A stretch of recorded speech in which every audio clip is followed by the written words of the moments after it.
Hello, boys and girls. It is Wednesday, and in case you didn't know, today is Earth Day, so happy Earth Day.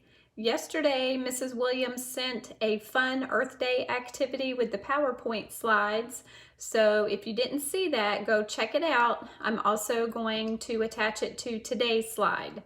So if you do anything fun for Earth Day, make sure you take a picture and send it to Mrs. Williams. I'm making a slideshow for the end of the year, so please send me some pictures that I can include. Okay, we are ready for the Wild Robot Escapes, starting with chapter 62, The Showdown. Daybreak in the foothills and thick gray fog was everywhere. With such poor visibility, the travelers relied on their other senses. They smelled salty air, they felt sandy soil, they heard seagulls screeching and waves breaking, and then they heard the long, low note of a ship's horn. Somewhere in the distance, hidden by the fog, was the ocean. As if to answer the ship, there came another long, low note. But it wasn't a horn, it was a howl. A wolf was following our friends. Brightbill beat his wings and squawked, "Mama, run!" Roz ran downhill deeper into the gloom.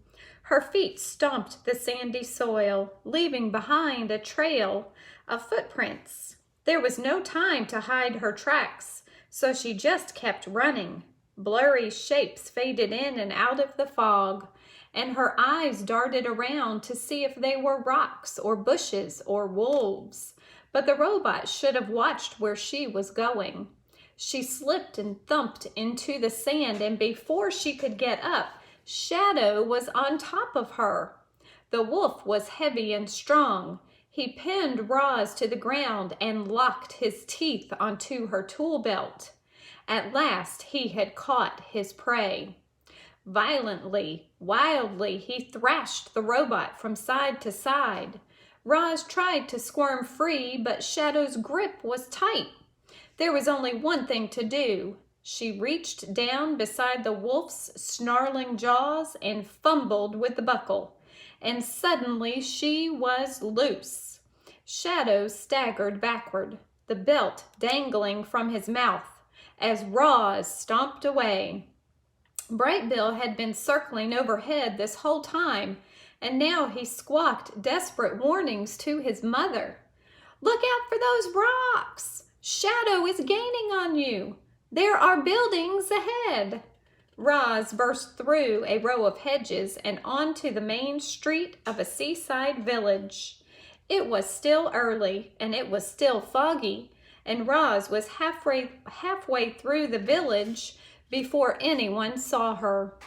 A man had just left for his morning walk when the robot and the wolf came galloping down the street.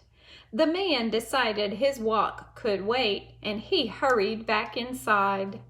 Shadow swiped at Roz's heels, but the robot leaped away.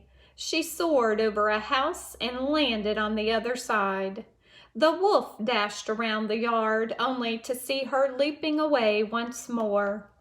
This time Roz landed in shallow water. Waves gently sloshed against her ankles. The robot backed into the ocean up to her waist and then automatically stopped. Her survival instincts wouldn't let her go any farther. "There's nowhere left to run," Shadow growled as he prowled onto the beach. "Either fight or swim." Roz was trapped. Her body lurched forward and backward as her computer brain struggled to find an escape.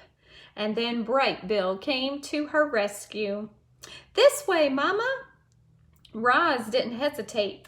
She launched herself up from the shallows toward her son's voice.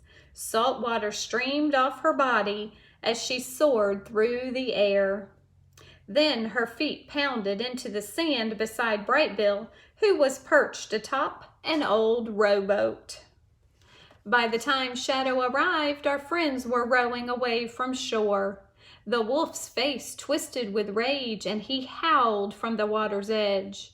You made a fool of me, Roz. My pack and my mate have left me.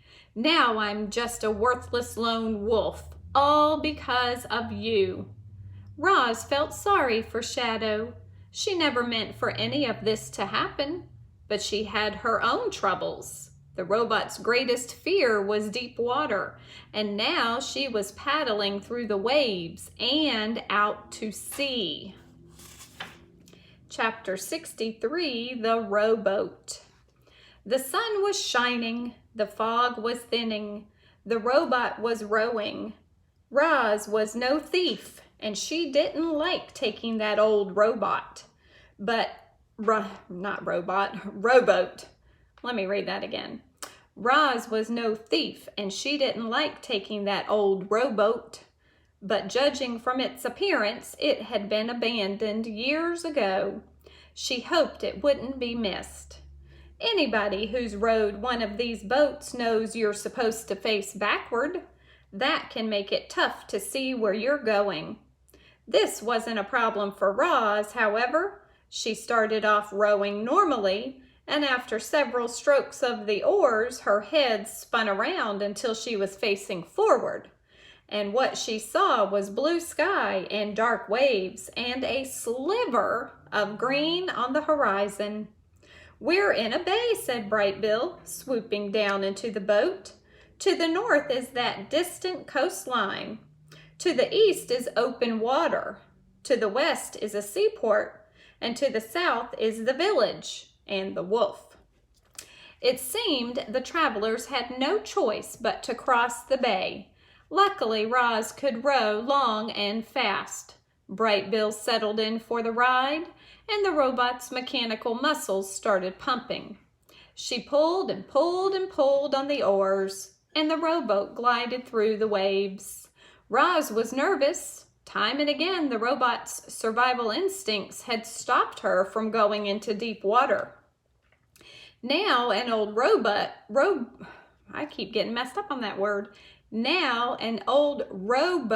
was all that separated her from the murky depths.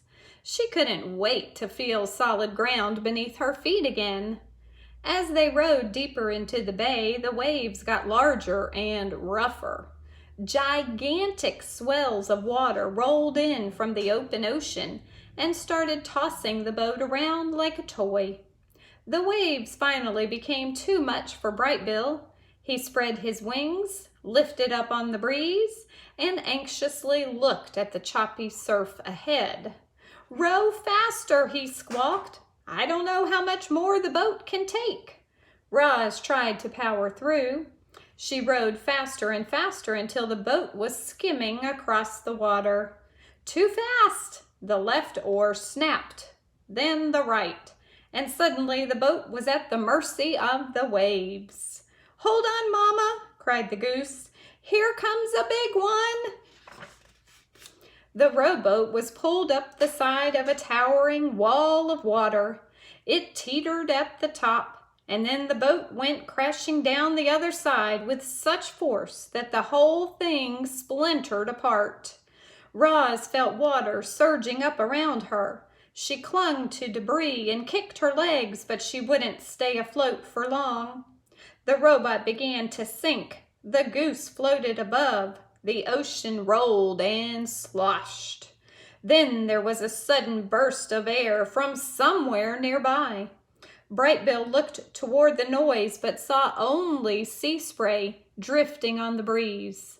And when he looked back to his mother, she was dipping below the surface.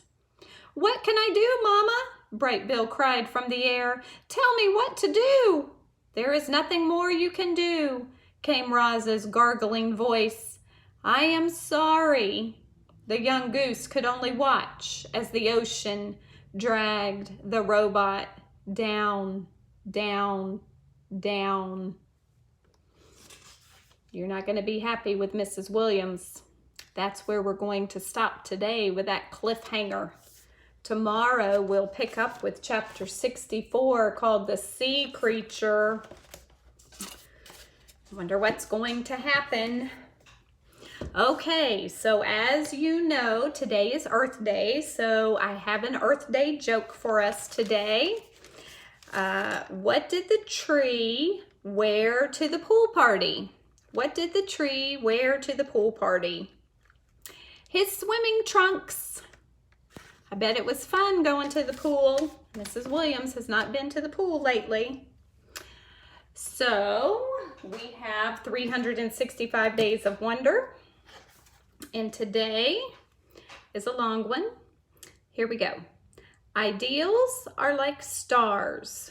You will not succeed in touching them with your hands. But like the seafaring man on the desert of waters, you choose them as your guides, and following them, you will reach your destiny. So Mrs. Williams wrote down a few things that I wanted to say to you also today that were on my mind. So I wrote them down so I could read it. So here are some thoughts from Mrs. Williams today on Earth Day. Life is precious. It's a little crazy right now with everything going on, but it is still precious. Think about this. We're on a planet in the middle of space, spinning round and round. Kind of reminds me of Mrs. Frizzle, which I have attached a video today for Earth Day, a magic school bus, so you can go and check that out. So we're on this planet in the middle of space and we're spinning round and round. Plants and animals are all around us, and there are billions of humans. It's amazing. What a privilege we have each day to rise up and find our inner strength. I know some of you are probably struggling with all this online learning, but we're going to rise up and we're going to find our inner strength every day. So repeat after me. Today I will give thanks. I will be my best self. I will love others, especially my parents and my siblings, if you have any. And I will live in compassion. We have the choice to do all of those things every single day. So make sure that when you wake up in the morning, you choose those things, boys and girls. Okay, that's the end for today. One thing to look forward to in today's email, there is information about a Zoom meeting for both classes. I'm going to do them separately. So Mrs. Williams will have a Zoom meeting on Friday, and Mrs. Strickland's will have a Zoom meeting on Friday at a different time. So make sure you check your email and find the Zoom meeting ID for Friday.